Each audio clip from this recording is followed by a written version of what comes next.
and he was like, started talking about suicide and he's going to kill himself. And I'm like, I'm so over this. Take it from somebody who's literally tried to do it several times. Like, don't tell me you're going to do it. So I got mad one night. I was like, just do it. Just do it. Stop telling me you're going to do it. Just do it. He's like, Wow. yeah. He was like, why are you talking to me like that? Like, I'm like, why are you threatening me that you're going to commit suicide? Either you do it or you don't. And if you're not going to do it, stop saying it. Get up and do something about your situation. What's going on, guys? This is an invitation to peace. And I am your host, Chad Campese.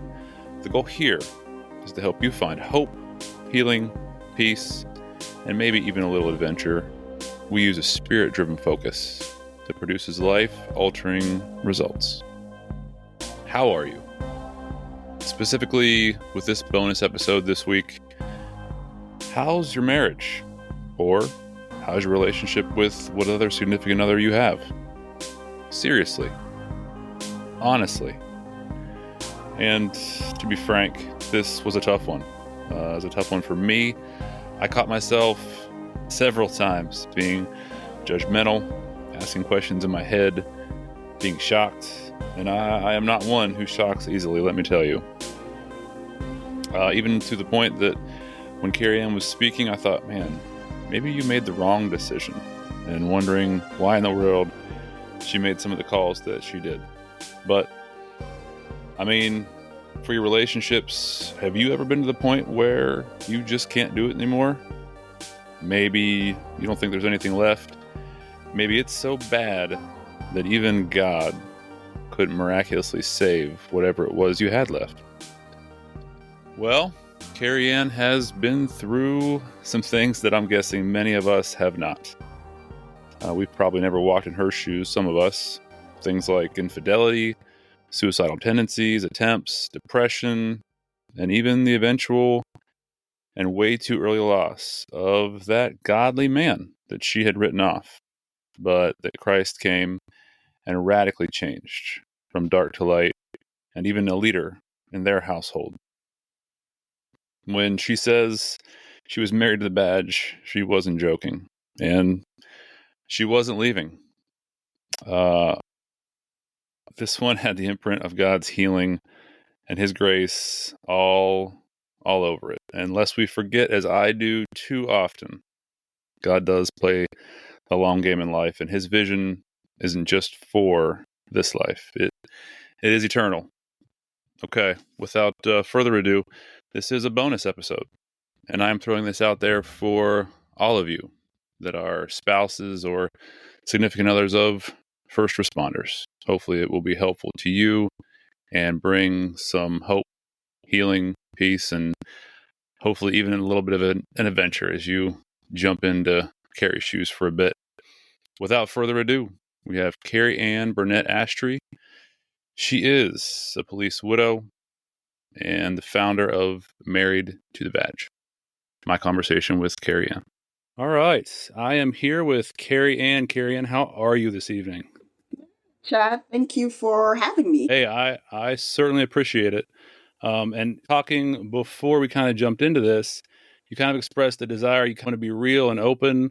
And I appreciate that, because that's what this is, real and open as much as we can be about the first responder kind of lifestyle and bringing faith in Christ and God into that, and kind of from darkness to light, our struggles, our pain, all that kind of stuff. So you're going to be part of my, I don't know if it'll be a bonus episode or a kind of series of first responder spouses, giving the dish on what it's like from their perspective, being married to us, dealing with us every day, and kind of where that goes. So my first question, and you can sit with it for a minute if you want to, but if I asked you to sum up, and again, you have quite the story here, so we'll get into that, but if I asked you to sum up the past years of your life being married to a first responder, specifically a police officer, one word, you get one word to describe that. Tough. What would that be? Tough. Yes. Tough. Okay, now you get to expand on why that was your word. Because, tough is a two-part word, right? It can be as in the situation was tough, as it was hard. But for me, it means being tough. Like to be a first responder's wife, it means being tough. Like you can't Oh, just, you have to be tough. yeah, yes. Like that's what I got out of it is Gotcha. being tough. Like, Okay. because there's really not one word that can fully describe that life. Um, but being tough and sometimes it being tough, yes, mirrors each other. Gotcha. Okay. Tough. All right. Now, so give us a quick rundown, just kind of a biography, your background, because again, we'll get there, but you're not part of that life anymore. No. So, well, I mean, you are part of that life, but you're not part of. Well, we'll get into that story. But kind of give me a rundown of that biography from start to finish. How many years? What the relationship look like? That kind of thing. So Just marriage wise, time wise. we met in 2010, January of 2010. He was with the local police department for where we live now. He didn't live here at the time, but he worked for the department, and his extra job on a Sunday would be directing traffic for my church. And so that's how we met. He caught my eye, and I don't want to I want to share with you, but I also want to let you know that because I'm writing all of this down, and so I have a book coming out. Prayerfully, it will get released for my birthday. Oh, nice. There are so much details, so much more details in it, but so I won't give away all the juicy stuff. But we met when he was doing All the spoilers. right. He was doing Right. traffic for my church, and he kind of like I caught him off guard because he felt like it was his birthday, and I have two girls, and most people don't know that my girls, Lauren and Lorelai, aren't his daughters just because of how our family is just so close. And that's his dad. They were young when we met and started dating. And I said, oh my gosh, it's his birthday. Let's go get him a card. And I did. But when I got back to church, he was gone. So I drove around with the card in Oh. my car for 2 weeks until I saw him again. And almost got myself shot because he was sitting, Oh and my. yeah, I ran up on him, and he pulled his weapon. He pulled his weapon on me. I was like, I just have a card for you, and he was like, oh my gosh, I'm so sorry. Oh wow. I'm so sorry. So he took the card from me, ran my tag because he was like, you. He told me afterwards. He was like, I thought you were 16 and the girls were your little sisters. So I was like, let me run this tag and see who this little girl belonged to. And it came back with with me out registered, and he was like, oh my gosh, she is not a child.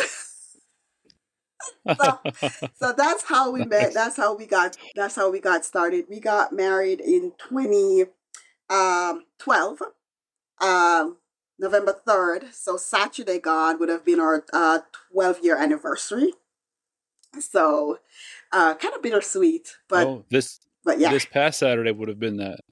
yes, would have been our 12-year Yes, anniversary. gotcha.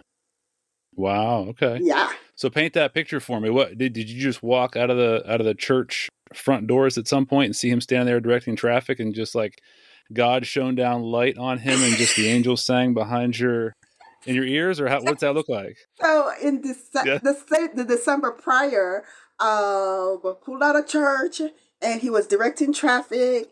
And I remember sitting there like at the intersection and looking at him. I'm like, that's gonna be my husband. He is gonna be my husband. Oh wow. I remember saying that. I remember saying that, and I remember saying that to my niece when I got home. I said, I saw my husband today. I know. And she said, well, what's his name? And I'm like, I don't know yet. She said, Kerry-Ann, does he know you exist? I said, not yet. She was like, that's not how that works, right? And I'm like, I know, but I know he's gonna be my husband.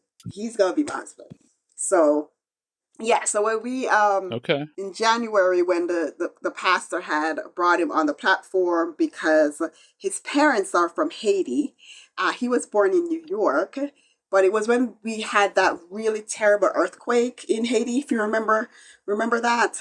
Oh yeah, Right. way And back when. yes, Yeah. so the pastor had brought him up, and we prayed over Haiti, we prayed over his family, and the pastor said, "Oh, by the way, it's his birthday." And so that's when I went and bought the card for him after church that day. So yeah. Do you wanna tell us what you wrote in the card? I don't remember, honestly. Oh, I you didn't write like you're gonna be my husband? I'm No, just no. speculating I here. would have been No. I would have been too scared to do it. Gotcha. I just Okay. he's like he said, "I see you at church." And I just always think every time I turn around, this little girl with her little sisters are there. Um so he was like, I was curious, like, you brought me a card, because he was like, I thought you were 16 or something. But no, I didn't. I wasn't brave enough. I wasn't brave enough to write Gotcha. that in the Okay. card. It would have been cool So if I who had done who it. asked who out first? Yeah, He did. I asked him for he his did. Okay. number, but he asked me out. Oh, okay. Gotcha. Yes. And the Yes. rest is history, And the as they rest is say. history, as they say. Yes. Okay. All right, so let's jump into that then. He asked you out, boom, bang, you're married in 2012, you said. Yes. And what was his rank on the police department at that time? Was he just a patrol officer at that time, or? So he had left. Let me tell you, our dating journey was a journey. Oh, okay. Yes, it. I don't even know. I was love struck, is what it was. So several months into dating, he gave me permission to share this before he passed. So I can. So several months after, and we were dating and everything, found out that he was married. And so I was like, okay, I don't do that. Wait, like So what? Wait, walk that back. Walk that back. He was married as you were dating, or he just had yes, been married before, no, or what? he was full on married, just not wearing the ring. Oh, wow. And I found out maybe around 10 months in, and I was just like, okay, I don't do that, so I'm gonna need you to go ahead and hit rocks, um, because I'm not gonna be a part of that.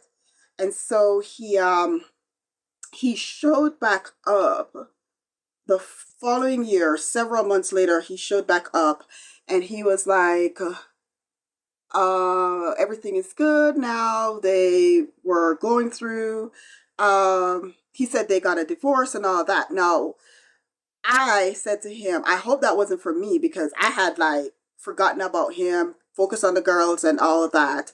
And he said, no, that they got into it. Uh, they got into it, and um, something happened with them, which led to her getting to that point. So I was like, okay, as long as my name is going to be called, because I had nothing to do with that and anything. He had taken it really hard, because in the process of what he went through with her, um, he got in trouble with the military, because he was also Air Force Reserve. And so he even Oh, I got didn't in know that. trouble Okay. with the military. So he went through a lot. He lost his job. He had to resign from the military, or they kicked him out. Something. He was in trouble, so he could not put the uniform on. And as a result of what was happening with the military, he had to walk away from the department that he was serving with. So The police department? yeah, yeah, yeah. Oh, okay. So I was like, okay. So he showed back up at my door, and he says, I want what you want. I want what you have, which is my relationship with God. And I said, well, you're going to have to do what I do, but I can't walk you through that. So if you want to come to church, there are men at church who will be able to walk alongside you and guide you in all of that, but it can't be me. So he did. He started going to church, and I wanted to Did be. he have? Hmm? Do you know if he had a faith background before he met you, or before he started going to church at all? Catholic. he grew up Catholic. A majority of the Haitian population are Catholic. So he grew up Catholic in New York. He lived in the Bronx with his parents. That's where he was born. So he grew up Catholic. He wasn't a practicing Christian when we met. He knew God, well, he knew of God. He prayed, he believed in God, believed in the power of prayer, believed in the word, but he wasn't like a Christian, you know what I mean? And so when he started that journey with the guys with from church, got had met his best friends there and started living the life and walking it out. So after he started doing And was that, um I think it was maybe the August, he asked me to marry him, which was so quick because he got baptized afterwards, and then we got married the November, um, which was like, okay then, because a lot of people was like, that's quick. I'm that does seem quick, yes. like yeah, When you yeah. know, you know. When you know, Yeah. you know, Okay. right? When you know, you know. Yeah, that's Okay. how I felt Well, at so least. did you sense, so knowing him, having dated him, I guess I'm curious, having dated him before while he was still technically married, Hmm. and then coming to the point where he starts coming to church, he gets baptized, he meets these guys. Did his lifestyle prior to when you were dating the first time look very different the second time after having started to attend church with you and get baptized and then kind of roll into that more? Yeah, the conversations changed. Most of the conversations that he would have were more wholesome. Afterwards, he started asking a lot of questions about God and the Bible. So a lot of our conversations were centered about around God. A lot of our the things that we did entailed the church, and the church was somehow for him became a priority. Like he never had a problem with me saying before, Wednesday night I have church, so I may or may not be able to talk to you because after I get home from church, I have to get the girls to bed. I was in school at the time as well, so I may or may not have the time for you. It didn't bother him afterwards. Like it was a priority. He knew like church on Sunday, church on Wednesday. If there's any other activities, he knows I'm gonna volunteer. He asked me, "Did you know church is gonna have so and so? Are you gonna go? Are you gonna be there? Is there anything I can do to?" So his conversations change. His self esteem also changed because, which is weird. And I know a lot of ladies would have probably been like, "You don't have a job, so I am like not gonna be with you." But because I met him when he was working, I saw potential in him. And I knew how much he loved serving in law enforcement. And I knew how much he loved serving in the military. And he was not giving up on being in law enforcement. So even though he was in a trouble with the military and all of that, it I knew he wasn't gonna just give up on that. And something in me felt like I could not give up on him. So when we got married, I was the only one working, and it was hard for him because he was literally a stay-at-home husband. So, which was good for me. I came Yeah. home to a clean house every day, laundry Oh, done and nice. Yeah. folded. Um, couldn't cook to save his life, so dinner wasn't always the best. But he Oh, tried. man. But he was a good, so it sounds like he was a good stay-at-home Oh, husband. yes, yes, Yeah. yes. Um, Okay. he's Air Force, so being out in the yard cutting the grass, not him. We had to pay somebody to do that. But anything inside the house, oh, it was on point. It was Good to on point. go. Yeah. Very nice. Yes. Yes. Okay, so walk us through. So he's right now he's a stay-at-home husband. Where's the switch where he finally gets that next job into law enforcement? Oh, that would have come some time after. So I don't remember the timeline when, because he though his self esteem had changed with when he started his real relationship with God, he started believing in himself more. He was like, okay, I can do this time around. I can be a better husband this time around. Um, he was struggling with not being in the uniform. It was killing him. And I remember being very rough with him one time because he had gotten a letter from the military saying that they're going to do an other than discharge, because they had done a search when he was on base, and they found his law enforcement firearm in a lockbox in the trunk of his car. Well, at that time, that was not allowed. That was illegal. So when they did the search, Oh, they found it, and so he got in trouble for that. So they were going to do a other than discharge, and that brought him down. He was like, how many years? He's done 20 something years at this point, because when he retired in 2017, he was at 29 years. And he was like, started talking about suicide and he's going to kill himself. And I'm like, I'm so over this. You know, take it from somebody who's literally tried to do it several times. Like, don't tell me you're going to do it. So I got mad one night. I was like, just do it.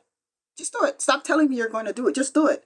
He's like, oh wow. yeah. He was like, why are you talking to me like that? Like, I'm like, why are you threatening me that you're going to commit suicide? Either you do it or you don't. And if you're not going to do it, stop saying it. Get up and do something about your situation. Go get a lawyer and go get your stuff done. Like, what are we doing here? We can't keep doing this. And I'm not going to do that with you. I'm like, we have the girls. So if you're going to walk around talking about committing suicide over a job, then, sir, I'm going to need you to go get help. It's either you fix it or we're moving on, because this is not what we're gonna do. So he did get a lawyer, and he did fight it. And he went there just so that he could get an honorable discharge, and he walked out of the courtroom being reinstated. So, which was a good So we thing. we we gotta we gotta walk that back just a little bit. So that is certainly some tough love. I will I will give you that. What I mean, paint that picture starting out. How does it start to get to the point where he's starting to think about suicide? Like, does he just one day he's just folding the laundry for you and he says, you know what, Kerry-Ann, I'm thinking about killing myself. He was Like, where just does that? How does that start? he just started getting, I, so he was, what the tipping point was, getting that letter from the military saying, um giving an effective date, which I don't remember what, I didn't read the letter. He just told me what it said, that given an effective date, that he was going to be processed out of the military with other than, discharge. That's, so we all know, when you get an honorable discharge, you get full benefits, you get the works, right? Um, Dishonorable discharge means you lose all your pension and any benefits that you could be considered for. Other than is like the gray area where, depending on why you were discharged, determines what you get and how much of what you got. And for him, he's like, I've been overseas 4 times, and I've served 20 something years, and I'm about to lose all of that. So it hit really close to home. On top of the fact that when he got that letter, he had been trying for different departments at the time, and he was just not getting a good response. So he was already sad about being rejected by all these agencies that he's reaching out to and applying to and getting his hopes up about. And here comes this letter that says, so he's laying on the couch and just being sad.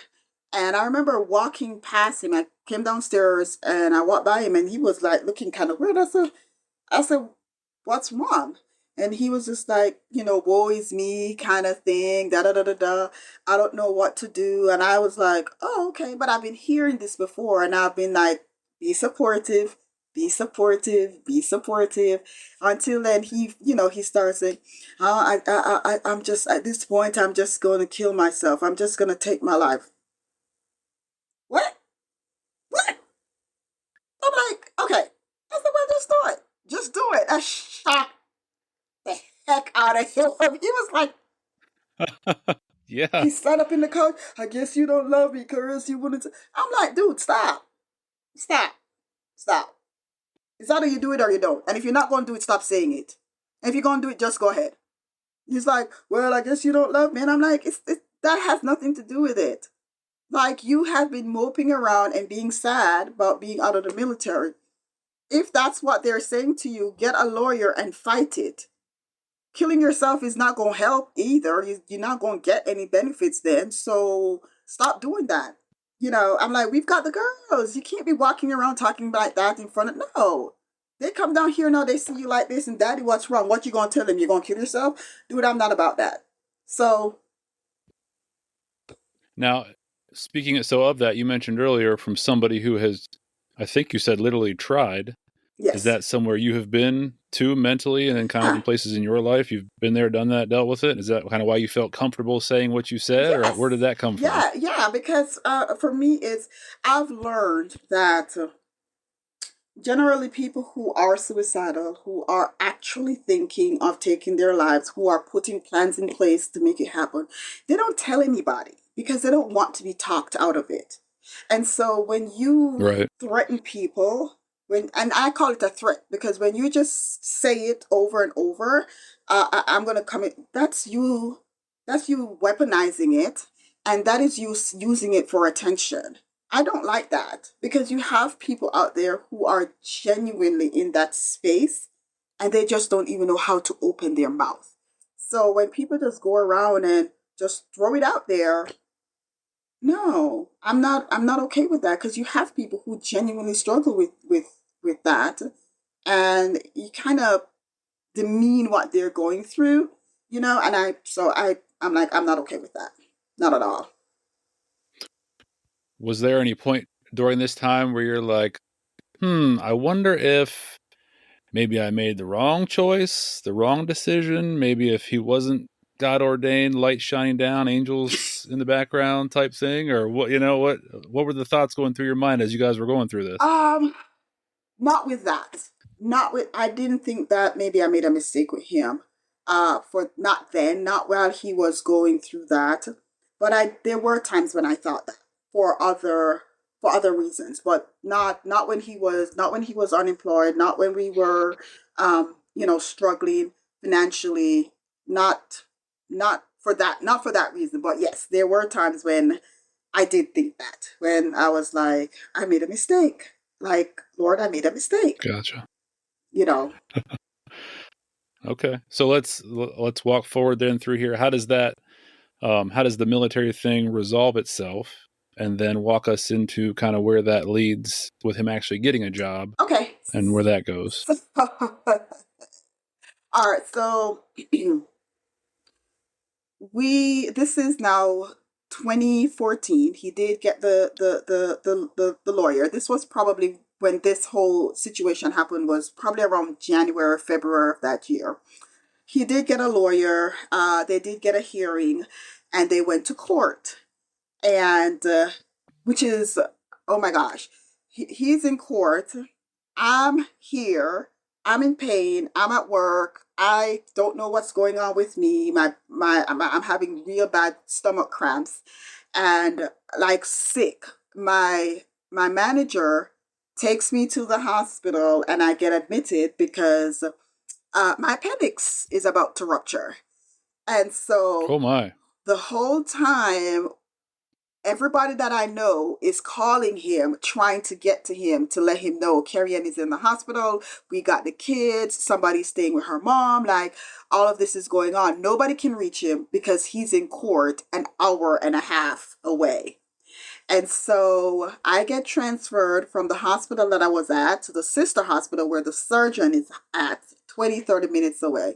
When they finally get him at 4 o'clock and they tell him she's on her way to the next hospital to do the surgery, he starts racing home, hour and a half away. And if you know Atlanta, you know what our traffic is like. It is horrendous, horrendous. And so he's having to get through traffic to get to me before I go into surgery. But he made it. He made it. And honestly, the only thing I could think of at that time was what happened in court. Did you get this kind of discharge that you were looking for? And he was like, no. And I was like, oh my gosh, like, Lord, anything else today? Anything else? I'm in pain. We wanted him. And then he Yeah. said, I'm back into the military. And I was like, what? He's like, yes. The judge reinstated me and tell them to transfer me from that unit to another unit, and the new unit is gonna be 40 minutes from the house. I was like, oh, wow. Wasn't expecting that at all. So that's how that happened, which start that was the beginning of some good things started happening for him, because he couldn't get into law enforcement, but he had gotten jobs as security. And I think at that time he was either with CDC or he was with Home Depot corporate, um, as their corporate security officer at the head office. I don't remember which one it was, but that's where he couldn't get anything back in law enforcement, so he did um, security, which was a whole other thing, because we thought that it was the military thing that was keeping him from getting back into law enforcement, only to find out it wasn't. It wasn't at all. It was his previous the agency he was serving at when I met him had put a blacklist out on him. Oh. So Oh my. yeah, I did not know that was a thing, but apparently that is a thing. That's a thing. And how we Yeah. found out was he had applied for an agency that was very excited to hire him, and all they needed to do was a background check. He passed everything else, and the investigator, called him and said, "Hey, have you been, when you applied to other agencies before us, did you get the impression that they were going to hire you and then they changed their mind afterwards?" And he said, yes. And the investigator said to him, I don't know what you did to Villarica, but Villarica Chief has blacklisted you, and that's why nobody's hiring you. And it was like, wow, that was an eye opener for him, and he felt so hurt, so betrayed. Yeah. So it opened our eyes as to, so that's what I said. Like, I didn't know that was a thing. I didn't know that Yeah. Chiefs did No. that. So, but yeah, so that happened. Gotcha. Okay. And clearly the appendix was fixed. Everything was okay. You're in one piece. You got out of that Yes, yes, got out of in it. a good way. Okay. Started feeling sick Okay. in October. This was August when we had the surgery and all of that. Started feeling sick in October, November, and I was like, "Oh my gosh, they left a piece of God's inside of me or something." Like, why do I feel like this? Something isn't right. I was pregnant. Gotcha. Yeah. I assumed that's where you were going, but I wasn't sure either. I thought, man, maybe they did leave some gods in her. I don't know. Gotcha. Which was the weirdest thing, because right before then they told us, they were like, "Hey guys, I just FYI, if y'all are trying to have a kid or planning to have a kid or something," which we weren't, like, y'all can't get pregnant. There's just whatever, because I was bleeding, and they were like, they did some tests, and they were like, based on the results, you've got some stuff going on we got to take care of, but FYI, you can't get pregnant. Um, so we're like, Thought you were safe. yes, yes, yes. And then we Okay. found out we were pregnant. And he always run the joke. He said, "I should have filed child support against the doctor that told us that." Oh, yeah. He should be responsible. Yeah, Uh-huh. yeah, yeah. And I'm like, you go All right right. ahead and let me know how that work out for you. So Yeah. All right. So it sounds like the tough love approach that you took worked out for him it did. for as far as the Yes, military goes. yes, Yes. Okay. yes. All right. So walk us through. He's back in the military now. You're expecting. He Hmm. can't seem to get a job in law enforcement, blacklisted apparently. Yeah. Where does that go? So he got back into the military, and they kind of had him um a lot during that. After that, they brought him back because he was a new unit, and he had some responsibilities. So he was comfortable being in the military and going to the military every day for work. So I don't know how they did it because the reserves, it's like 2 weeks and weekends and whatever. But he was there. He was going into work every day, 5 days a week for work, and he was happy. He was so happy being back in that space, and he was just like, okay, so now that I know that no agency is gonna touch me, let me back off from applying to agencies for a while and just focus on getting back to where I would have been had I not had that gap with the military. So he focused a lot of his time and energy on just catching up, um, being in the military and getting classes done and going on short missions and all of that. And he was happy. He was very happy. Uh, what I haven't told you yet though is the part where he was struggling quietly, and it affected us in a huge way because he was struggling with infidelity, and that was hard on both of us. And I know a lot of women and a lot of wives would have been like, why'd you stay? Why didn't you just leave? But until you've been in the situation, it's pretty hard. It's pretty hard. I saw something in him, and I honestly believed that I could love him out of it. I could love him more and he would change. I could just show him that I'm worth him just, stop all this nonsense.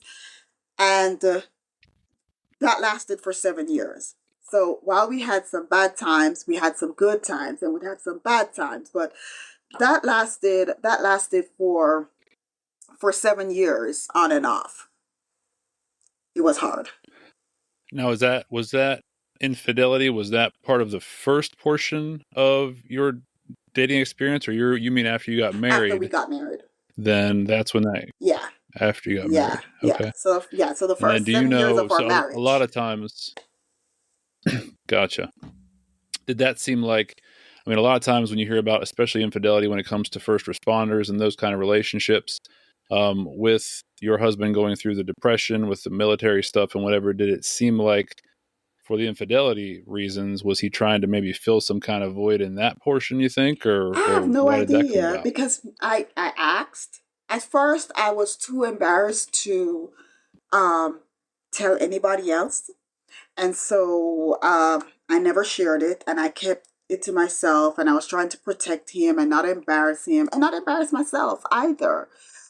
And it was just, okay, I realized, all right, the more I shelter you, the more you do it because there's not really any consequence for your actions. So I can't do this anymore. So then I went to our pastors after a while, and our pastors referred us to Christian counseling, and we did that, and it was on and off because he wouldn't be in counseling, and we would be good, and then we'd be okay and not go to counseling anymore after a few months, and then I would find out again, and it took a lot.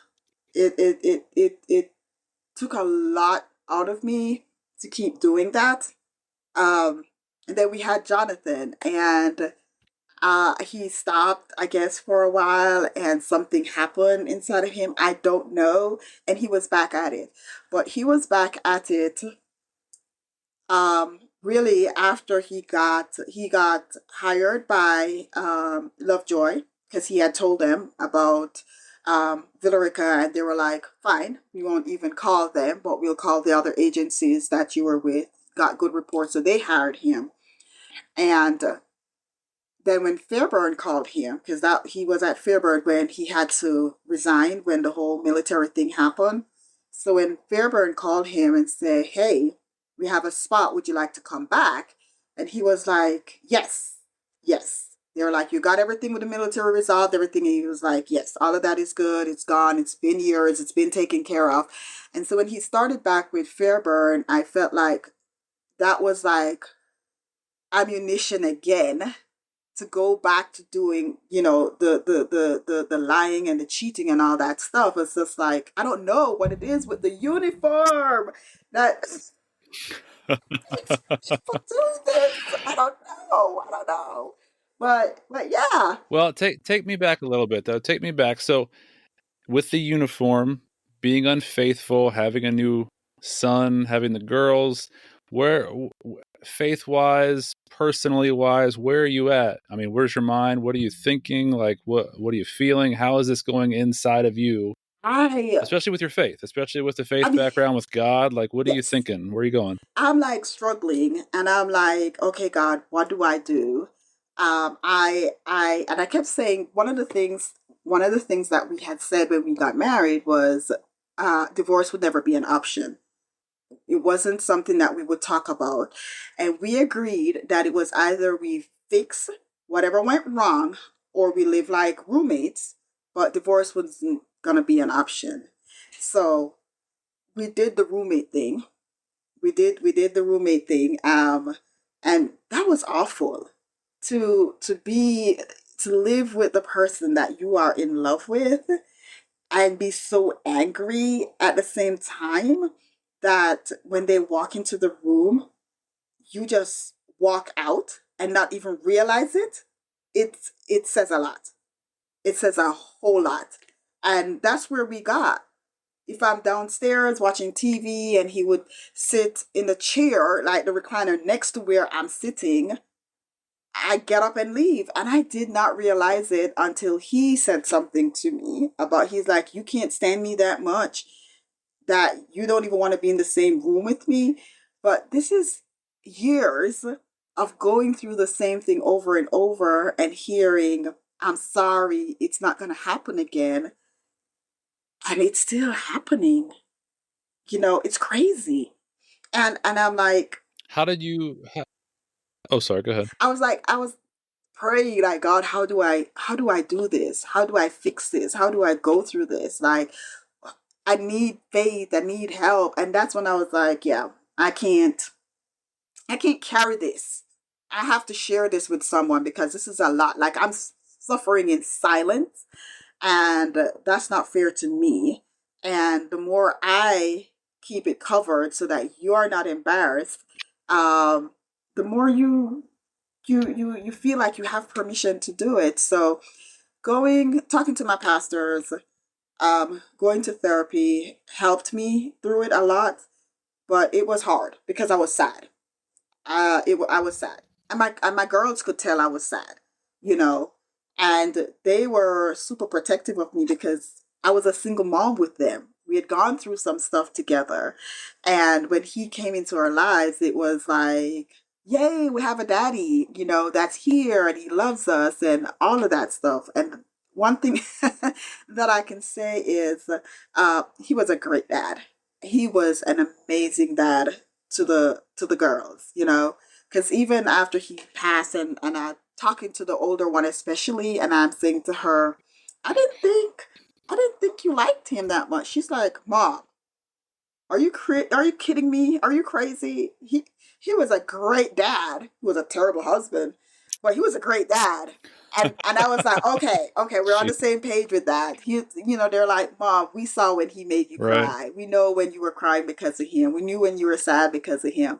But I didn't go through what you go through, so he's a great dad for me. So I'm like, okay, okay, okay. I can't complain about that part. No, no. Well, I mean, you said you talked to your pastors and kind of let them know what's going on. What did his faith journey look like through that time with going to church, being with you, He cheating was. on He you? How was. did that look? He was still actively going to church. Looking back now, I see where he was struggling, but being in the midst of it, I just thought he wasn't trying hard enough. I just thought he didn't want to stop.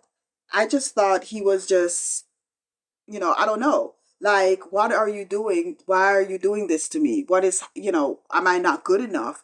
But looking back on all of what we went through those first 7 years of our marriage, I now see and I now understand that it was an active struggle for him. That was that thing that Paul talks about, that thorn in my side that I just can't seem to. Yeah, that was it for him.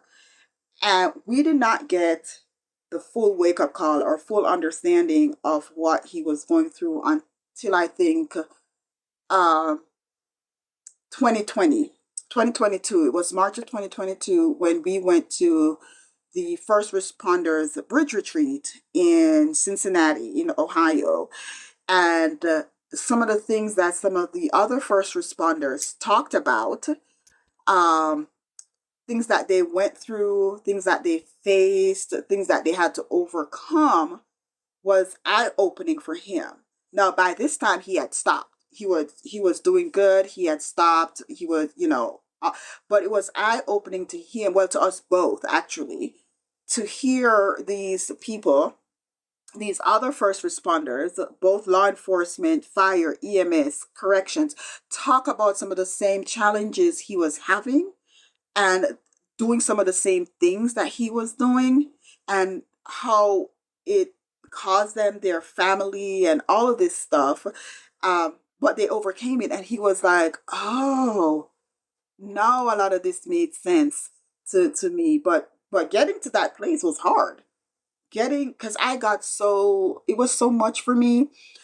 I had to decide, can I continue doing this after I had worked so hard to get to my mental health to a healthy place, to be at a place with my faith and my walk with Christ, where if I continue in this cycle with him, it's going to break me. It's going to get me to a place where I'm not going to be any good to myself or my kids, and I'm like, I can't allow a man to get me there, And so I ended up having to tell him, dude, it's either you gonna get help, stick it out, or I'm gone. And I know we decided that, divorce wasn't an option. And he was like, we never talked, we said we would never get a divorce. And for me, it was like, aha. So you think that because we said that, you're safe. You're So good. yeah. Yeah, you're safe. Yeah, so I'm Yeah. like, well, I don't know what to tell you. You're not keeping up your end of the bargain, and I can't live like this forever. I can't. It's too much, and I struggled with migraines, really, really, really bad. And so the last time that I found out that he was cheating, it was a whole thing. I we have the app 360 app that we share. Do you know about it? The 360. Yeah, so we have it, Oh yeah. My and kids are on it. I got them tracked. oh, yeah. And so one night I was getting ready to go to work, and he hadn't come home yet. And I'm like, where is he? He needs to be here so I can leave because the kids are here. And so I'm like, let me see how far he is. And I'm looking at it at first. I'm so naive. God bless it. I'm looking and I'm like, this looks like he's next door to a grocery store, but I don't. And I'm looking at it and I'm trying to picture because it says he's in Villarica.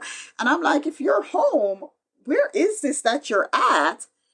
And then I realized it's not a grocery store. This is a subdivision. Had me acting all out of character. I went to where he was. I rang the doorbell. Oh boy. Someone looked through a window. The door opened, and here he comes walking out of this woman's house in in leisure Wow. clothes.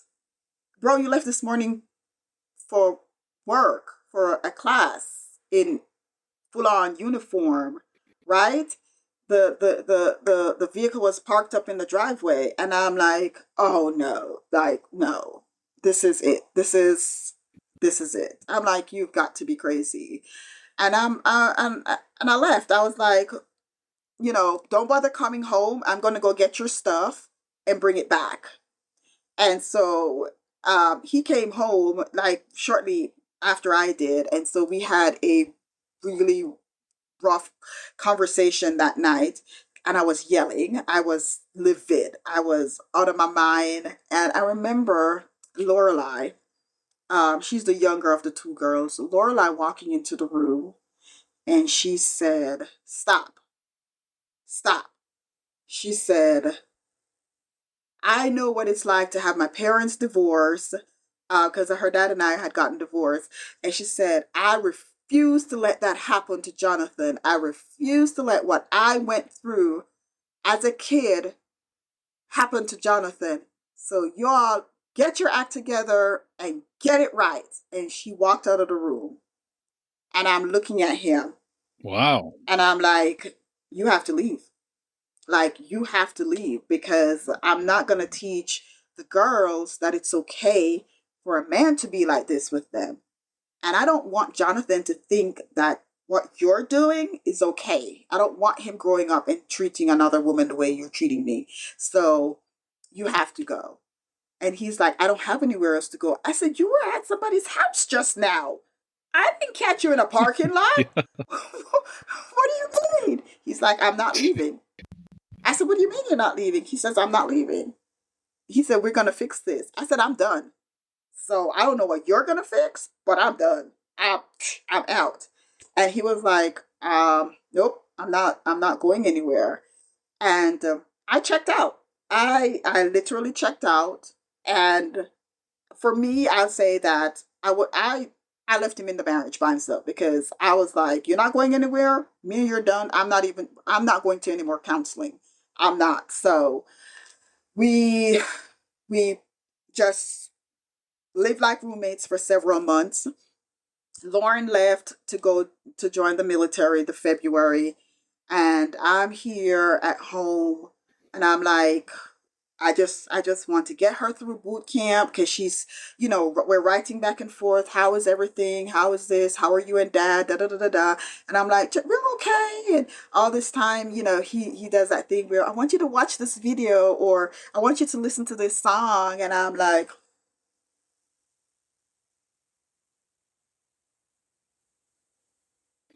and that's it. Because I'm done. I was done. I didn't have it in me Yeah. anymore. Can I, We got her through boot camp. can I ask? Yes. Can I ask the infidelity you mentioned? It happened again and again and again and again. I just have to ask: did each time you found out, was it from him telling you, or Nope. did you end up always finding I out by found going to out. places or figuring I out, figuring or it oh out. my? Figuring it out. So each time it was you literally catching him in the act Yeah, over and yes. Because, over and I'm and like, over I said again. it to him. I said, "I don't know why you keep doing this, because you can't even do it right. Like, you would think you would learn after the first two times you get caught, bro. Like, you're not learning. Like, what is happening? Like, can we not?" You are not slick. No, at all. Oh my. He was not. God bless him. God, he, Yeah. oh, yeah. So what? And I gotta ask. What? Okay, I've been a part of the church for a long time now. What made you? Was it just because you had been divorced previously that you said, "We're not going to talk about that, and I am not going to leave"? Or was it something faith wise, where, I mean, even biblically, there is that caveat for Mm-hmm. infidelity and that kind of thing? What do you think made you stick around and stay around so long? That was it. It was, I got married and I got divorced, and I'm like, that, and I needed to have done that. All happened within 3 years, because it was abusive. It was, there was no, "Let's try to work this out. You're abusing me. I'm not gonna stay." Um, and so with him, with knowing him for the time period, I knew he wasn't abusive, because I feel like he would have come out before then. So he wasn't. I never felt like, okay, maybe I want to not do this. So I was like, let's, whatever comes up, we can work through it. And I'm thinking, you're saved, I'm saved. We go to church together. We serve together. We know what the word says. You are learning. You are actively learning. You are doing these things with the men's ministry. So whatever comes up, there must be a way for us to work through it, right? He wasn't doing anything before. He wasn't drinking before. He didn't. he wasn't taking pills or swearing, or he was never interested in going to the bar or anything like that. So I'm thinking, what could possibly come up in our marriage that we could not put the work in to fix it? So divorce is not going to be an option, because I see so many people get married, and it's nonchalant about, if it don't work out, we just get married. We just get a divorce. That's all. And that prevents you from doing the work in making sure that your marriage thrive, making sure that your marriage is an example to others, especially the next generation that's watching you. And I just didn't want that. I wanted to make sure that my girls had an example of what a biblical marriage looked like. That was my goal. I wanted them to see it and experience it and want it one day. And so for me, I was willing to put the work in. I was willing to fight for it. But yeah, but for me to have gotten to that place, it was because I had just done. I couldn't do anymore. I was out of strength, and I just like, yeah, faith in doing this is not gonna work. So you're putting the work in, you're struggling, you're doing what you can. What is that turnkey moment? What happens? Where does it go? How do we move forward into some redemption, I guess, here so far? I know you So mentioned the bridge. I know you mentioned the bridge. Was that yes, part of it, or was it before the bridge? it was before the bridge, because when Lauren got out of boot camp, it was 2019. We went to her graduation, and we pretended everything was fine. Everything was So you're great. still roommates at this point Yeah. when you go But there. when we go Yeah. to her graduation, Okay. we are the most loving couple. You know, we are Oh the yeah. best. Oh my gosh, Lauren, I see your parents. We're holding hands and all of that, because I did not want to ruin her moment. And we had brought the kids with us. Um, we had my nephew with me. And so I did not want it to be awkward and strange for anybody. So I put the smile on like we often do, and we held hands and we talked, and I was nice and I was pleasant, and I controlled my emotions, and we did it. We got home, and I was like, I can't live like this. I cannot live like this. So I said to him, I said, tell you what, since you're not leaving, and we've been in this space for over 6 months now, and I've held my own, and I've told you that I'm done, and you are just not leaving. Let's go back to our pastors one last time, and let's see if there's anything that could be done, because I don't have the energy to keep doing this with you. I do not. So we did.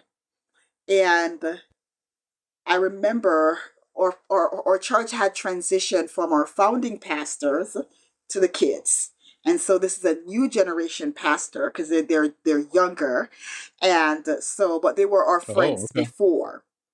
And so we go and we sit with them, and I tell them everything. They knew what was going on before, but they were our friends, and their parents were the founding pastors, and so they were the pastors at the church at the time when we were going to before. This time we are in front of them, and I remember the husband saying to Jean,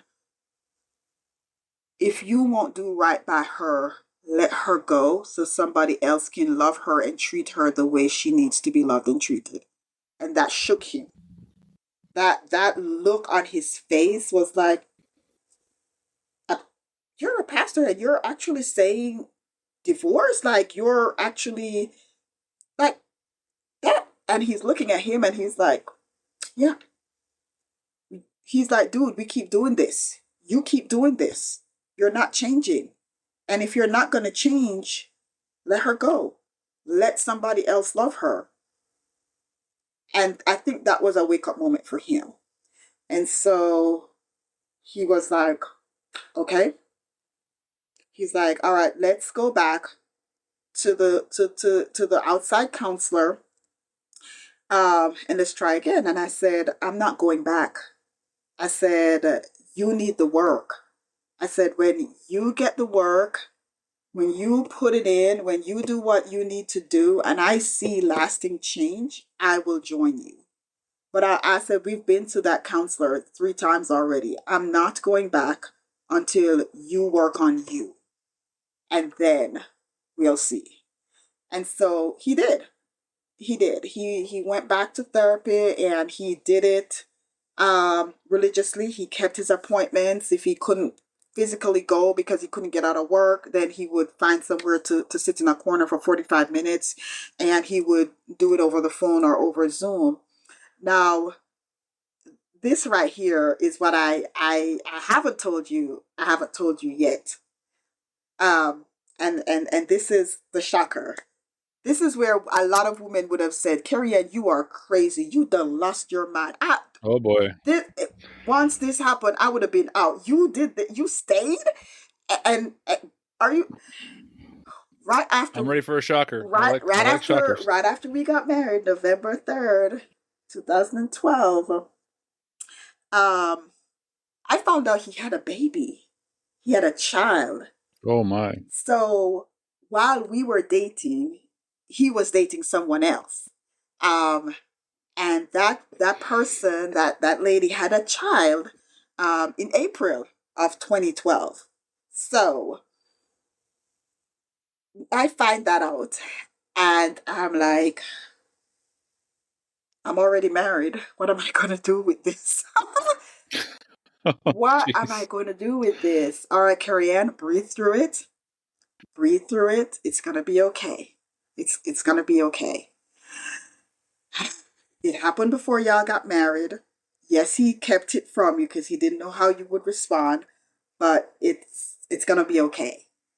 And so I've gone through up until this point, 7 years, and the cheating. At first, it was with different women, but then the last 2 years, it was with the mother of that child, on and off. And so I think for me, when I had said I was done, it was like, I felt like I can't compete with her. Like, there's a reason why you keep going back to this same person, and I cannot compete with her. So if it is that you want to be with her, which for me, I kept asking, I'm like, dude, you had a child with her before you asked me to marry, before we got married. Why didn't you choose her? I did not even know about her. Like, I would not have been upset. Like, why? I don't know. I was always the answer was I don't know. So 2019, I'm like, I'm done.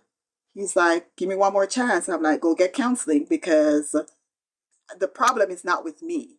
And I had to do some work to get to that place to know, Kerry-Ann, it's not you. You don't need to keep trying Right. so hard, loving him more. It's not you. You are uniquely made. You are made in the image of God. You have the mind of Christ. You live and walk in the word. So it's not you. You're not doing anything wrong. Clearly, can I point out that you have the gift of forgiveness as well? You clearly have the ability to do that over and over and Oh my gosh. over again. And that was hard. That was not easy. One of the things though I will point out, and this is something that I do share with women now, is one of the things that my pastor, the younger pastor, my pastor daughter, she said to me, she said to us, she said, when things were great with you guys, tell me what you guys were doing. And we were doing a lot of the things that we were supposed to be doing. We were praying together, we were attending church together, and we were serving together. We weren't doing any of that stuff anymore. We were doing it as individuals. So while I was reading the Bible, I would pray, I would go to church, I would serve. but we weren't doing that stuff together. And so he would read his Bible when he's at work. I never saw him read his Bible. So I was under the impression he had quit. He hadn't. I just wasn't seeing it. And when he went to church was whenever he could because of his, job at the, being on shift and all of that or working overnight and being tired. But he would go to church whenever he could, but we just weren't doing it together. And so there was a disconnect there that caused a lot of the hurt to have room and the things that he was struggling with, the things that I was struggling with, because I was struggling with God, I have this level of resentment for him right now, and I don't know what to do with it. I don't know what to do with it, and I can't keep pretending anymore. I can't go to church with a smile when people's like, "Where is your husband?" And I'm like, "Oh, he's sleeping for work," and just pretending like everything is okay with us when it's not. When they're like, "How's Johnny?" I'm like, "Oh, he's doing good. Just busy with church, with work, and he's sleeping. That's why you haven't seen him." And smiling, but on the inside, I was just like, there was so much rage and fire, and I struggled. I struggled, but I wanted to protect the girls from seeing it, which didn't work. And so I tell people all the time when they're like, "Oh, I'm staying because I don't want my kids." I'm like, they know. Whatever it They is know. you think you're Yeah. hiding, they know. They Right. might not tell you that they know, Yeah. but they know. They can see it. They can sense it. They hear things that you think they don't hear. They pick up certain sarcasm, certain undertones in the conversations when they walk into a room where the air is thick. They feel it. They Oh yeah. they feel it. They know. So I was like, I didn't want the girls to be in that. I didn't want Jonathan to grow up in that. So when I thought I was done, I was done. But he put the work in. He went to therapy. He did his thing. I was so sick. I had a migraine that would not break. Went to the doctors, doctor after doctor, time after time. It wasn't breaking. So till my neurologist was like, "You are under a lot of stress. And that is why your migraine isn't breaking, isn't going anywhere. So we have to put you in the hospital to break it." So they did. Put me in the hospital, got it broken. Um, This is 2019, I'm right assuming, in no when into he's putting in 20. all the work. We made it to 2000, 20. yes, Okay. 2019. And I was out of work for a while because I couldn't work for a couple of months, then decided to go back and try again. And 2020 came around, and I was like, I can't. I can't, because even though he was doing what he said he would do, he was going to therapy. I'm still side eyeing him because I'm like, we've been down this road before. I've Oh watched yeah. this movie before, and I know how it ends. So Yeah. I'm not gonna give in. I'm not gonna give in to the fact that you've changed just yet. So 2020 comes around. It's March. It's my birthday, and I'm like, I can't go back to work. It's too much. I'm driving home with one eye closed and one eye open, and so I was like, I'm gonna take some time off from work. So I did. So I was home for several months at a time, and then something hit me one day. Like, okay, Kerry-Ann, he's been going to therapy for a while now. It's almost a year. He's going to therapy, and he's been consistent. He's been very open, very honest about everything. What about your part of the bargain? Like, when you see lasting change, you would let your guard down. And so I did. I did in March, let my guard down. And that's when I can say our honeymoon phase began, because once I let my guard down, we were able to be the way we were supposed to be. Like, we were going to church together, we were reading the Bible, doing Bible studies together, we were praying together, we were talking more. We had communications was flowing both ways. We just saw such a change and such a shift, right? We had Christian couple friends that was holding us accountable, and We were spending a lot of time with them, did a lot of things with them, and so there was no more room. There was no more opening for the enemy to come and use what was his weakness against us anymore. And so things change, and then we were just honeymoon. That's the honeymoon period begin.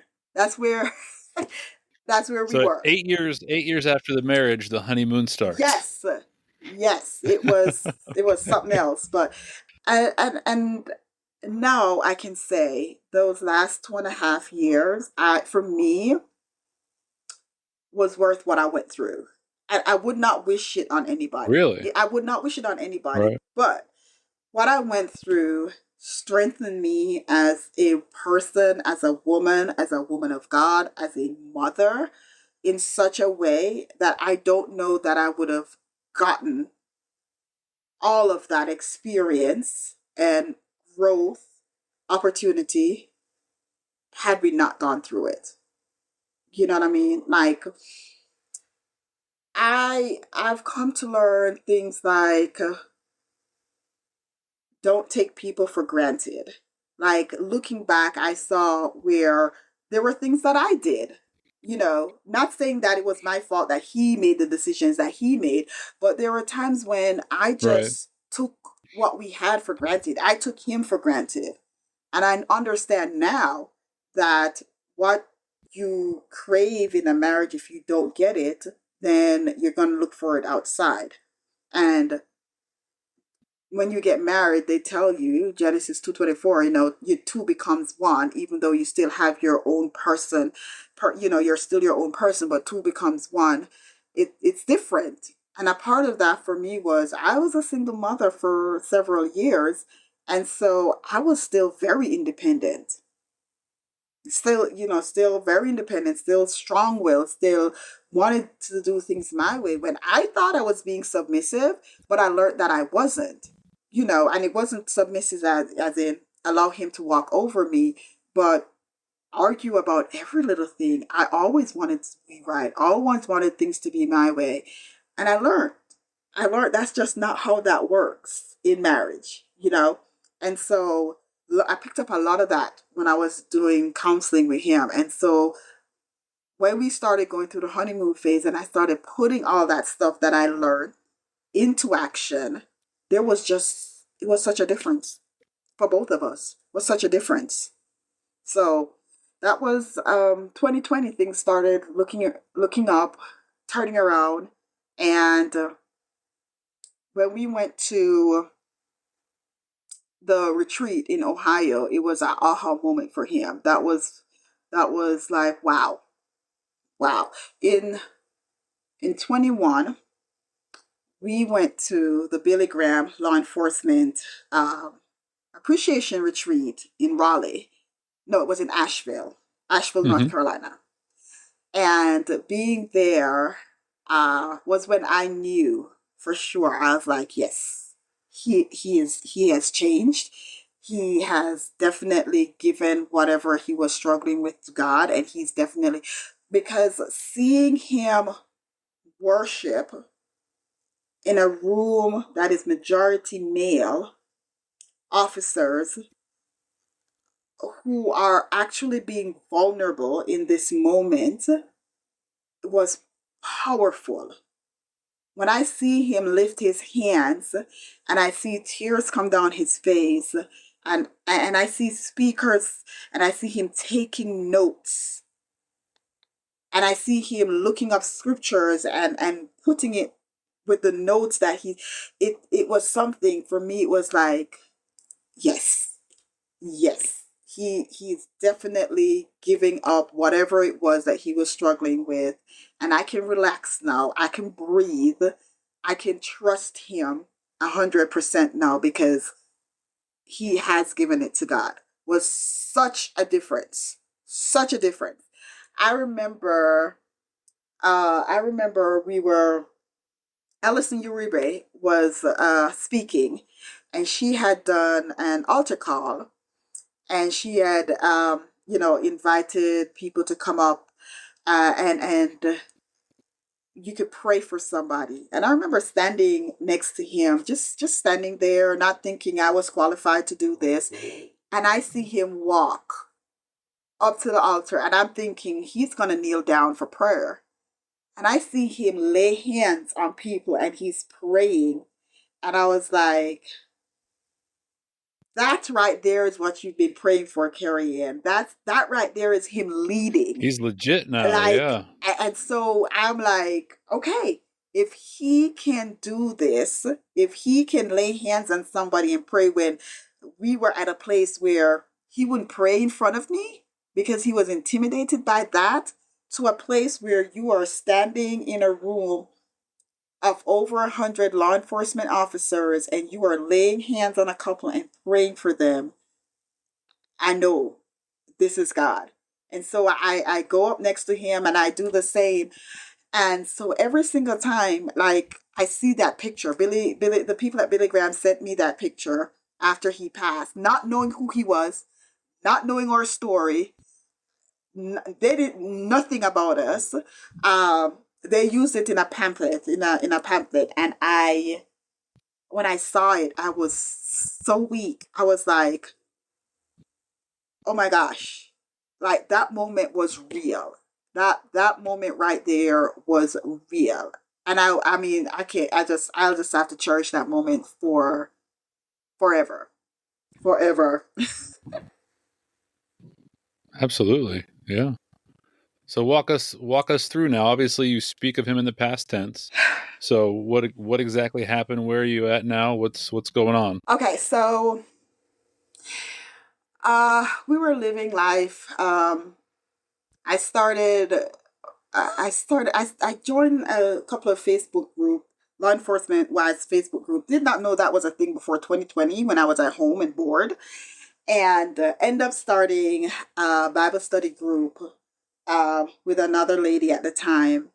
The Bible study group grew, turned into a whole ministry, Married to the Badge. Told him that I'm like, I feel like God's telling me to turn this into a ministry, start a nonprofit. And he was like, cool, I'm down for it. What do you want? What do you need from me? And I'm like, nothing. I just, want you to know what I'm doing. And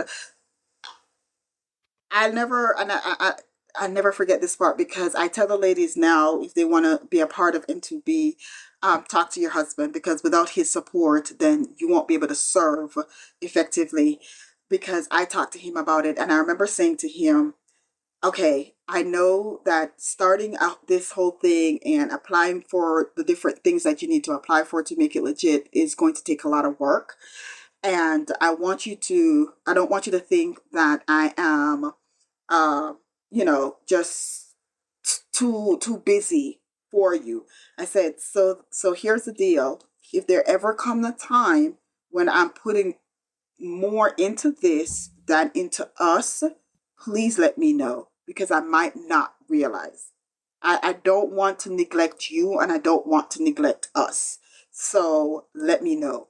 And there were a time or two when he had to say, okay, you need to take a break from that because we've not had any one on one time in a couple of days and stuff like that. And I didn't get my feelings hurt. This was an agreement that we had. And he did. He was never upset about it or anything. So so when we got that up and going, and he said, all right, tell you what, I will be giving you some of my the checks from extra jobs to help with this. Because he would always check in every now and again asking, how is everything going with that? And so he would be the financier of it. Um, and so we met a lot of people along the way. In doing what we're doing and just being so us on Facebook. We would do videos, and it was just our everyday life of what we were like every day because we were just so playful and always laughing with each other, which that was how we were when things were good. But now that things were great and it was consistent, we wanted to share that with other people and, just give them encouragement and hope and all of that. Yeah. And so we did that for a while. So Married to the Badge grew. People got to know us, and everything was going great. We talked about me writing a devotional. He got on me about because I had stopped to work on Married to the Badge, getting it up and going, and he said, I remember him saying, "Wait a minute, where are we with the book?" And I was like, "Oh, I had stopped to focus on Married to the Badge." He's like, "Well, that's going good. Can you get back to the book now?" And I'm like, "Okay." So I got that done, and it was in the process of being edited and revised and reviewed. And I said to him in April of 2022, I said, "Do you mind if in the next book that I write that I share our story?" And at first he was like, "I don't know." I said, "You want to think about it and pray on it?" And he said, "Okay." And he's like, "Why do you want to do that?" And I said, "Because," I said, "people see us right now, but they don't know what we went through to get to where we are. And I would hate to give anybody the impression that we never went through anything, that we just have it great. And that's not the case. Like, we went through some stuff." And he said, "I don't know." I said, "Are you ashamed of the things that you did?" He's like, "Yeah, I'm embarrassed by it." And I said, "Well, you know that that's not God, right? Because you've been forgiven for that. I've forgiven you, and God's forgiven you." And he's like, "Yeah, but they don't know, and I'm gonna be judged and all of that." And I said, "But they're not God, so it's gonna be okay." I said, "If our story can save one marriage or give somebody hope, then what we went through wasn't in vain." And he said, "Okay." He said, "Okay." I said, "You're talking to the guys at work who want to give up on their marriage." He's like, "Yeah, but I don't tell them everything. I just tell them that you and I have been through some stuff and we fought through it." I said, "Just imagine how much more impactful it would be if you were to tell them." And he said, "I never thought about it like that." So I said, "Okay." That was Absolutely. the end of the conversation. Went away. He came back a few days later. He's like, "You can do it. It's okay. You can write it. You can put it in the book." I said, "I can't." I said, "Because," I said, "I'm not going to write the book if I don't have your okay. Because I want the book to be able to where we can share what we've been through." And he said, "It's fine." I said, "Are you sure?" And he's like, "Yes, I'm sure." I'm like, "Okay." So I started, and I bring that up because it's important, because I remember I was at the chapter in the book where I talked about identity. And I talked about us as wives knowing that our identity is not wrapped up in our spouse's career. And though we are married to become one, we are still individuals. God still created us as a being. And He's called us to do something with our purpose. He's called us to make Him famous, to make the kingdom famous, to extend the kingdom to others, to spread the good news, to give them hope. Um, we don't get to lose that by saying, "I'm now Mrs. 733." That was his badge number. And "Who are you?" "I'm a police wife." That's not who we are. And I wanted women to understand that. So I was that at that point in the book, like, who you were before you get married, like your favorite color, your favorite food, your hobbies. That stuff don't change because you're married to an officer. You still have, you can still hold on to that. And so that's where I was in the book, at that point, when I started writing. And I got to that point in the book, and I had stopped. I had taken a break. I don't remember why I had taken a break. Oh, I had to finish up my first book. So I had taken a break from writing, and I had to finish up, get the book back, get everything changed, fixed, corrected, so that I could send it off to be published. Um, and then I remember one Wednesday night, um, I remember the Wednesday I had taken my niece. This was July 27th, I had taken my niece to an appointment, a doctor's appointment. So I left before he got home that Wednesday morning. And so I was at the gas station after the appointment getting gas, and we were talking on the phone. And he said, I see you. And I'm like, where? I'm looking around because I'm thinking he just pulled into the gas station and he was driving by. So he did that thing with the lights and siren, so got my attention. So I was like, oh, okay, I see you too. Um, that was Wednesday evening. We were talking on the phone, and he was talking about Lorelai and getting her driver's license and some of the hoops that you have to jump through as a teen driver here in Georgia. There's a class that they have to do and all of that. And it cost $500. And he was like, who's Joshua? Why does he have a law? And why does it take $500 to his class? And I'm like, I don't know, babe. That's just how it is. That was a conversation we had while he was going to work. Later that night, there were some shooting in Georgia. And one of the officers that was involved in that shooting got hit in the head. And he called me Wednesday night to say, that some of his coworkers, some of his colleagues had served with her in the military. She was not from Fairburn, she was from a totally different department, but they knew her. And so they were shaken up by it. And at first he thought that they lost her.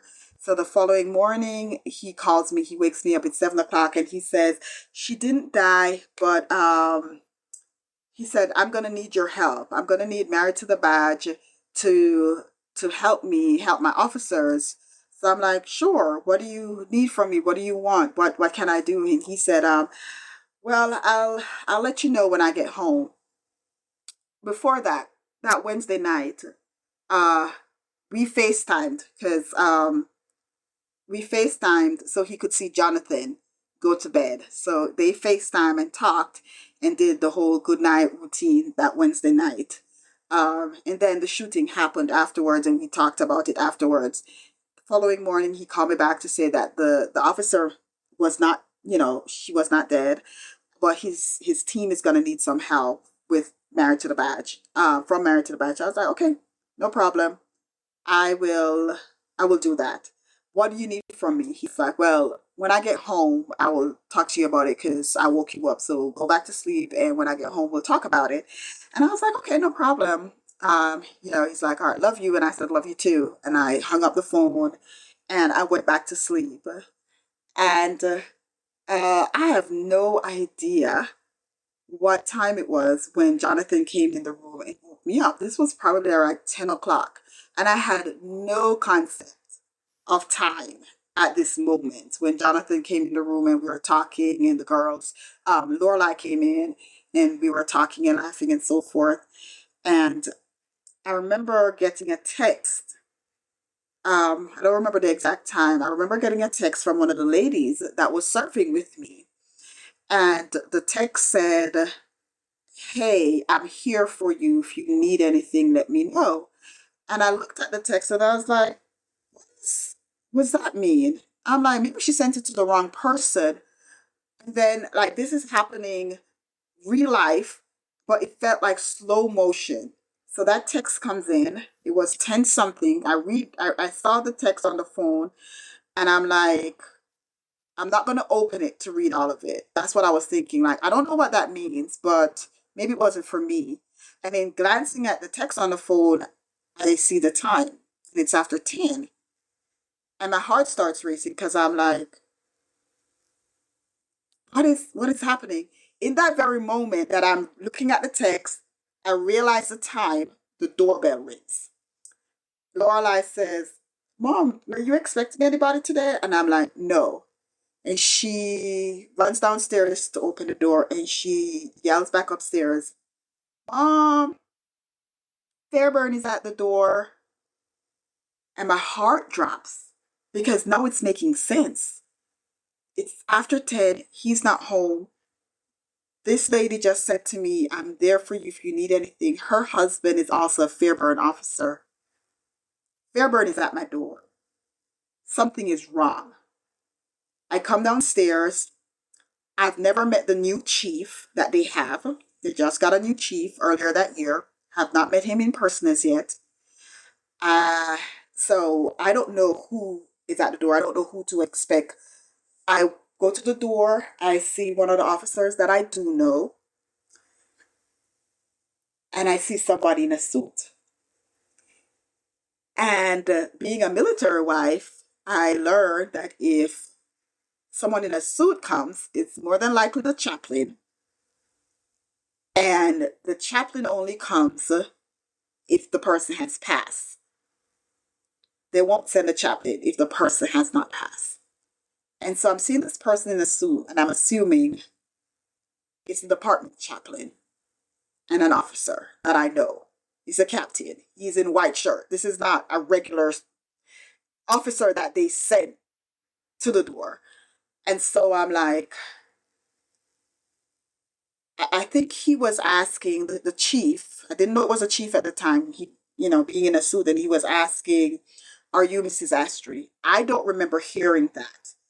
I just remember seeing this person in a suit and a ranked officer, and I'm like, I remember just saying, no, no, no, no, no, no, no, no, no, no, no. And my daughter is saying yes. And the poor man is so confused because she's saying yes. I'm saying no.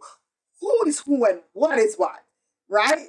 And finally, I heard her say, yes, that is Mrs. Astry. I'm his daughter. What is going on? And they both walk in and they close the door.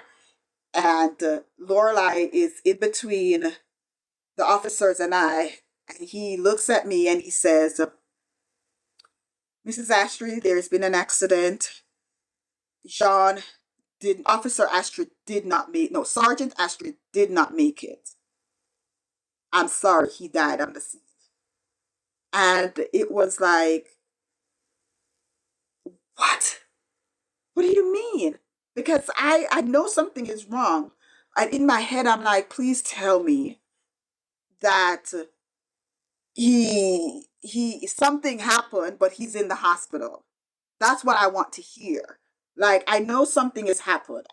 I'm thinking, a shooting? Did he stop to help another officer? Something went wrong. He was in the wrong place at the wrong time. Like, did they got a call right when we got off the phone? And even though his shift was over, he stayed to help, and something went wrong. I'm like, I don't care what it is. An accident, chasing somebody in an accident. He got shot. I don't care what it is. Tell me he's in the hospital. Tell me, even if it's like we don't know if he's going to make it, but he's in the hospital. And so that's not what I heard. It was, he's gone from the scene. At the scene, he's gone. Like, I don't even get to pray. I don't even get to have hope. Like, all of that was just taken in an instant. And I just, I don't know. Like, in that moment, I could not even begin. I can't, I was shaking. Lorelai's crying. Jonathan is looking at me like, what is happening, mommy? What is happening? Where is daddy? And I'm trying to tell him daddy's gonna come home. Daddy died. And I've never had to have this conversation with him before about the meaning of death and the permanence of death before. And I'm now telling myself, okay, Kerry-Ann, you have to get it together. You have to pull yourself together. Lorelai is losing her mind. Jonathan has questions. These people are talking to you, like, you have to pull it together.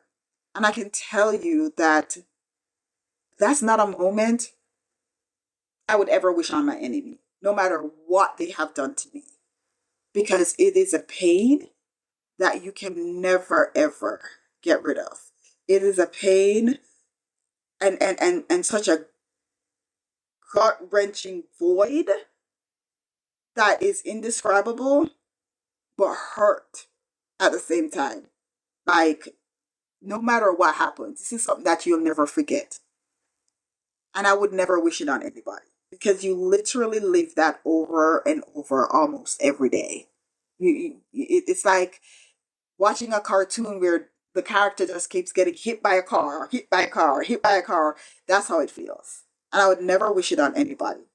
But I can tell you that I am so happy that we had the last 2.5 years. And I'm so happy that when I wanted to give up, he did not. I can tell you that. That brings me so much joy. Seeing him at Billy Graham being so vulnerable in front of the Lord and in front of all these other officers, seeing him go, I get it now, at the bridge retreat, and knowing and understanding what drove his behavior before, and the long-term consequences of falling back into that trap, and him saying, yes, you can share our story, has done so much to me. Those memories have been so impactful, so huge in my healing process, that I get to focus on those more now than that moment when they told me that I no longer had a husband, my kids no longer have a dad. Like, I don't know. I don't know. I don't know how to experience, to just do the contrast, but still be able to carry on every day. Just knowing that at the end of it, that he went through what he went through, and he was able to allow God to heal him and change him, and to just be a little bit jealous that he's like running around in heaven somewhere doing all the things that he loves to do, and I'm here paying bills and stuff. But it's okay. I'll see Right. him one day. But yeah, Right. yeah, that's my So, story. so looking back on all that over all these years in this now hour and a half that you told me an hour and 15 minutes, so I've gone over on you. But I didn't looking even back, realize. looking, it's all right. I feel bad because I made you keep going. But looking back on that, I mean, without faith, without God, without that base in your marriage and in your life and in his life, I mean, do you think things would have turned out differently? How do you think anything of this would have been possible No, without that base? no. If God was not a factor, if God was not a factor in all of it, we would have gotten divorced. We would have gotten divorced because it was my faith that kept me going. It was knowing that I had a safe space with my pastors that helped me, helped us, being able to talk to them, and not feel embarrassed to go to church on Sunday, knowing that our situation wasn't going to be the topic of the message. Him still being able to go to church with or without me, or friends still being around us without judgment or anything, and he could still go talk to them separate and without me. That meant a lot. Like that there was nobody encouraging him in his bad behavior and his bad decisions. Everybody was, he was receiving encouragement, but it wasn't to continue doing what he was doing. And if she don't want to get with it, then just you can just go find somebody else. So there was none of that. It was, dude, what you're doing is wrong. We love you, and we aren't gonna just let you walk down this road. They loved him through it, and I don't. There's no way we could have gone through that without God. I do not see how it would have been possible. I don't. There's just no way. There's just no way. And I'm assuming after his death, the church, the family, the faith was a huge part of even being able to sit down with me tonight and comfortably, to a point, talking about it, going through it, being able to reflect on it, and kind of seeing where you're at now. Yeah, because I did stop attending church in person for a while because I tried I tried to go to church in person, and everybody felt sorry for me, and nobody knew what to say to me. No one knew if it was okay to acknowledge me or not. Nobody knew if they hugged me, if I would start crying, and it felt weird. And so it was awkward. It was awkward seeing people glance my way, not sure if they should wave or not. Um, I was like, it's fine. I can do this. I'm going to do this. And I remember I was on the women's ministry, and we were gonna have a women's gathering. And so I volunteer because I usually, be a part of the leadership team. And I said, okay, I want to do it. Don't count me out. And so I went to our first planning meeting, and it wasn't as awkward, but nobody wanted to talk about their husband. Nobody wanted to bring up their husband. Like, you could tell it was almost like there was a conversation prior to me getting there, or something that says, let's not talk about, Right. or and I was like, I don't want this. I lost my husband. You guys didn't talk about him. It's I don't want that to Right. change. But I felt that, and I was like, okay, maybe I'm not ready as yet to be in this space with other women in person. Online was fine. I was doing great. I was still running M2B. I don't even know that really took off from M2B. I don't. I kept going because I'm like, the women need me. I want to encourage them and all of that. But in person, and I struggled. I struggled for several months. So it took me a while to go back to church in person, but I did church online. Um, my pastor, we had breakfast once a month, or we did our nails, but we got together once a month. And I told her, I said to her, because I realized what the ladies did. And so I said to her the first time we got together, I said, don't stop talking about Michael when we talk. I said, it's not going to do anything to me. If anything, it helps me.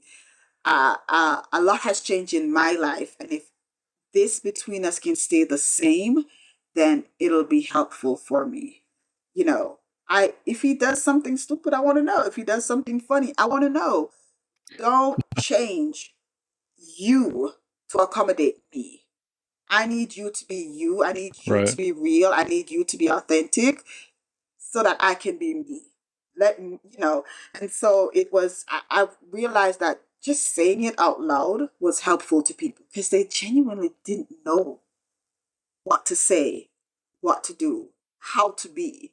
And I felt kind of bad about that because I was like, my life changed. I don't want you to feel like you've got to make accommodations. And I know they were, just being mindful, because here they are. And somebody said, Kerry-Ann, it feels selfish of me to complain about my husband doing something stupid when you probably wish you had your husband to do something stupid. And I'm like, that is true. But the reality is, your husband is doing something stupid that's annoying you. How can I help you? That's what we're going to focus on. We can't change what happened to me, but we can help you. So let's do that. I want to hear, because it brings me joy. I want to know what y'all's husband are doing. I want to hear the funny stories. I want to know when they frustrate you. Don't change you for me. You being you helps me with my healing process. So I realized that I had to say that out loud to several people so that they could just be themselves and help me. Remember when I said that I was at that point in the book where it was who you are, about identity and all of that? Mm-hmm. Yeah. After his passing, I went back to the book and I saw where I'd left off. And I reread that chapter, and I remember crying. Not um because I missed him or anything. It was because I forgot what I had written, but I was living what I wrote. Because even though he was gone, I didn't lose who I was. I never went through that phase of who am I now that Jean is gone, and what am I going to do now that he's gone? I got to still be me, and I got to still carry on as Kerry-Ann. I still I still love cheesecake. And I love cheesecake because I like cheesecake. It wasn't because he liked cheesecake. I still love red velvet cake, not because he loved red velvet cake. So I can still eat that stuff. I still love that stuff. And it wasn't like eating it reminds me of him because it was his favorite. It was his favorite too, but I liked it. And so I was still me. I was still doing the thing that I was doing before. I didn't do Married to the Batch because I was married to him. And now that I'm no longer a spouse, I no longer have a purpose for being with Married to the Batch. You know what I'm saying? Like who I was and the Yeah, things I did wasn't wrapped up in the fact that he was a law enforcement officer. And I gotcha. realized in reading that I was like, oh my gosh, this is one of those times where you literally live what you teach. And for me, it was, I've always been real, I've always been authentic. This is who I am. So when that time came to live what you preach and walk the talk and talk the walk or whatever, there was never a skipping beat for me because it was real, it was natural. And I sat there and I was like, okay, okay, God, this is for real. Like, and I'm so happy that I did get his permission in putting our story out there because I really believe that it will help a lot of people, especially seeing that this is where we were in the point when I lost him was I knew who I was as a child of God. I knew who I was as his wife. And I put in the book about the difference between roles and responsibilities in knowing who you are, and so I love that part of my story. I really love that part of my story. And knowing that I had 800 women, 800 plus, because there were women all over the states that was praying with me and praying alongside me and praying for me, allowed me to walk through the months after and still be able to get up out of bed even on days when I didn't want to. Still allowed me to have the strength to answer the phone and walk another woman through what she was going through. It was a lot. I remember I lost John July 28th and September 8th. Two women in Georgia lost their husbands serving a warrant. And I had the honor of walking alongside one of those wives in the process of getting everything together for the funeral, dress shopping with her, praying with her, talking with her, as an extension of Married to the Badge. I told her I couldn't do the funeral with her; it was too soon. And that last part, that roll call, her husband was also prior military, so the 21 gun salute, like I knew that would have been too much for me, so I didn't do that. But because of what I went through, I was able to walk with another woman and just be there for her in a way that nobody else could. Because unless you've experienced it, you're not able to help somebody else walk that walk because it's different. It's very different. So that's my story. That's my story. I That's my can I story. can see now looking back as that first question I asked you about the word, and you mentioned tough. You have to be tough to be a first responder spouse. Now I can kind of see where that comes from by all means. So I've got two quick questions. Two quick questions if you could stick around for 5 minutes or so. Just what one being, because I've taken up too much of your time and I apologize. But what one being, so if there were, and I'm sure there are, having been in this career for 23 years and knowing a bunch of backstories of people, there are spouses right now going through similar things that you have gone through. If there was one piece of advice to get them started down a path of redemption, reconciliation, looking for help, what would that one piece of advice be on your end? Well, from a woman to a woman, I would say it's not you. One, get over yourself. Two, and roll your sleeves up and get ready to work. Three. It's not easy. Marriage isn't easy. Nowhere did it promise us it would be easy. The word never tells us that it would be easy. So don't expect for it to be easy. To become one is a thing, and you have to do your part for him to do his part. He has to do his part for you to do your part for it to work. And even if he doesn't want to do his part, yours. Even when he doesn't want to do his part, you do yours. Because I remember there were times when I was praying for him. I wasn't sure what I was praying for or why I was praying, but I was praying for him. And then I was praying for me too, for wisdom, for the strength, for resilience, for discipline to get through what I was going through. It is hard. It's not going to be easy, but you doing your part and him doing his part is going to make it pay off in the end. Forgiveness is something that Some you of that. have to So, do every day. You have to get up every day and decide to forgive him, decide to forgive her every single day. And once you get to the point where you're like, I've forgiven you, then let it go.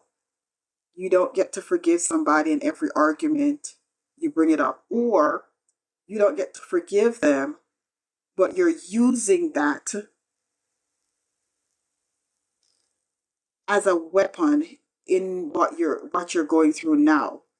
Like, I'm mad at you because this happened and I'm still mad at you. If you've forgiven them, then you're not supposed to be mad. Or if you're upset with them for what they did in that moment, in that situation, but not in addition to what they did before. If I don't trust you, it's because of something you did right now, not something you did 6 months ago, because I've already forgiven you for that. So that has nothing to do with this. So you have to legit get up every day and be intentional about that. Being being able to forgive your person and moving forward. That's my advice. some of that Kerry-Ann tough love. Is that straightforward tough love? I like it. Very nice. Okay. Well, if you want to just take a moment and let the audience know if there's any spouses out there that relate to you or want to reach out to you, what do you have going on here? Where are you at? Where can they contact you? Oh, awesome. All right, so we're still doing Married to the Badge, really still going forward with that, still just wonderful ministry. We have a Bible study group. We have it for both men and women. And the men's ministry was birthed out of Jean's desire because he had a rookie on his team, who a female officer, and she was engaged at the time, and her fiance um, didn't fully understand the law enforcement life. And he was worried that once she got out of her training time, that she was going to be on nights, and he was concerned. Are you sure? I don't know if I want you working nights. Da, da, da, da. So John had come to me and he's like, do we have anything for men? And I'm like, no, we don't. And he said, well, can we get the men's ministry up, because we have male spouses, and so we have the men's ministry up and going now, which is awesome and amazing. It's slower growing because male are a little bit harder to form online Yeah, we community with. are. So, Yeah, we are. No but doubt. we have it, and we even open it up to male officers who are wanting a safe space to be themselves, to talk about God, to learn about God, to grow in their relationship with Christ. So the men's ministry is for male officers who want that community, and for male spouses as well. So we have both the men's Bible study group and the women's Bible study group going strong. And then we have the ministry, which provides support for the spouses to walk alongside them with some of the stuff they struggle with. So I don't turn widows away, because I think that would be hypocritical. Consider that I'm one leading the ministry, and community means everything.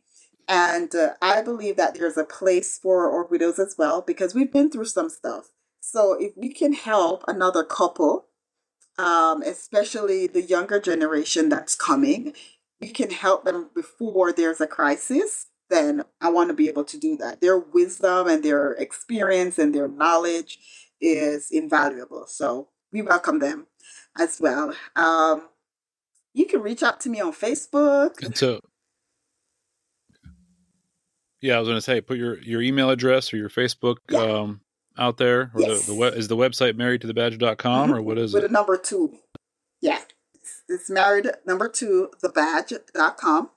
And it's admin at marriedtothebadge.com is our email address. And we have a Facebook page, we have an Instagram page, so you can reach us that way. You can always do your request to join either of the Bible study groups. We do vet because I don't want, you know, anybody getting into the group and causing problems and all that. So I do vet to make sure that whoever asks to be a part of the group, that you are actually who you say you are, that your officer is actually who you say he or she is before we allow you to join, because we want to make sure that it is a safe space for anybody to be a part of. So yeah.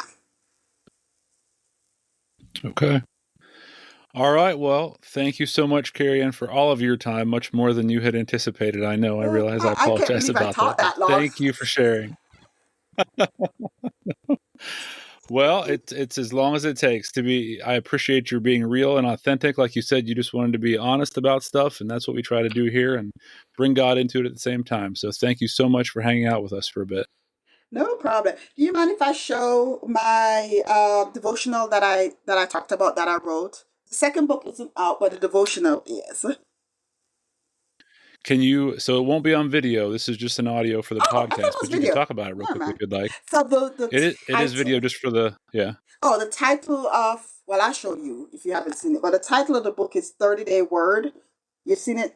30-Day Word of Encouragement for Police Wives. And it's on Amazon if Uh-huh. anybody wants to check it out. 30-day word of encouragement for Encouragement. police wives on Amazon. Yes. Gotcha. Yes. Okay. All right. Well, we're all feeling very encouraged after your talk, and I certainly appreciate it. Thank you. Thank you. Well, I don't have much to say after that. Whatever you thought about her approach and her decisions, again, God's vision is eternal. He plays the long game. And I think it's pretty clear she has a peace about everything that not many of us would have. His impact is, and was in her situation, miraculous. So look, I know I said at the beginning I'm looking to do a small series of bonus episodes on first responder relationships and the godly intervention that needs to come into some of those, including my own at one point. If you fit that bill, if you have a story, and if God maybe is prompting your heart a little bit to go tell them, go tell others so they can hear, so they can reach out, so their lives, so their families can be healed, so you can share the love and light that He so graciously brought you in your relationship. Hit me up, chad.campese, CAMPESE @gmail.com. chad.campese@gmail.com. I'm also on Facebook, LinkedIn, now even Instagram, and even YouTube. Yeah. I would love to hear from you. Please, please, please review, rate, and subscribe to this podcast. Share it on social media. You could literally be changing lives for the kingdom and bringing peace and healing to others simply by making this podcast more known and available.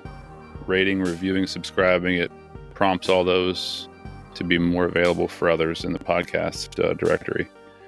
And if you like Kerry-Ann's story, reach out to her. You can reach out to her at married2, thebadge.com. We're just going to leave it there for today. I appreciate you listening. I hope some of these bonus episodes for first responder relationships are helpful.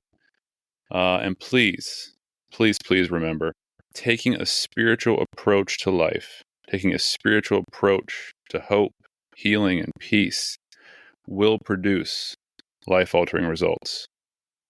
Maybe that's not in the time frame you'd expect, but as we learned from Kerry-Ann, God always has his own time frame in mind. He does play the long game. His vision is eternal.